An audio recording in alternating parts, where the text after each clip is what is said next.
Warm welcome for everyone to LANKAPUVATH's online news program. Headlines. We expect the advice and the counsel of Mahasangha when carrying forth responsibilities and duties. The President. Minister Mangala holds discussion with Minister Sushma. Voting rights we expect Sri Lankans in the offing. China donates 3 million to Sri Lanka's flood affectees. And in detail, as a government chosen by the people, we expect the advice and the counsel of the Mahasangha when carrying forth the duties and responsibilities of our motherland, stated President Maithripala Sirisena. The President made this statement to the gathered people after observing religious rites at the Raja Mahavihara yesterday evening. The President guaranteed that he would work towards the betterment and preservation of the sacred Buddhist teachings. He also said that he will quickly begin the second phase of the historical Kaliniya Sacred Worship Site Development Program. President Sirisena further stated that it is his goal of the new government to build religious and ethnic harmony while strengthening the economy and building a brighter future for our nation.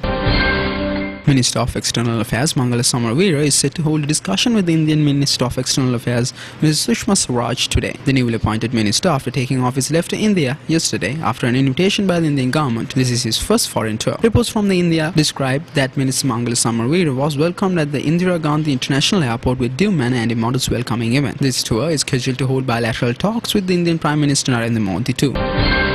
In recognition of the contributions made by the Sri Lankan overseas workers, the new regime under Maithripala Sirisena will work out a new scheme to empower them with franchise to enable them to participate in the country's subsequent polls. Around one-third of the island's 1.7 million overseas workers are concentrated in the United Kingdom. During the last presidential elections held on January 8th, Sri Lanka's overseas population did not get an opportunity to cast their votes. Former Deputy Mayor of Colombo and Muslim Tamil Unity Alliance leader Azad Saleh, who is one of the partners in the present government group, told Arab News that his government would make all arrangements to give voting rights to the Sri Lankan workers who are working abroad. We realize the contribution made to the national coffers by this section of population, Mr. Azad Saleh said, pointing out that they should be given the due rights to participate in making of their own government.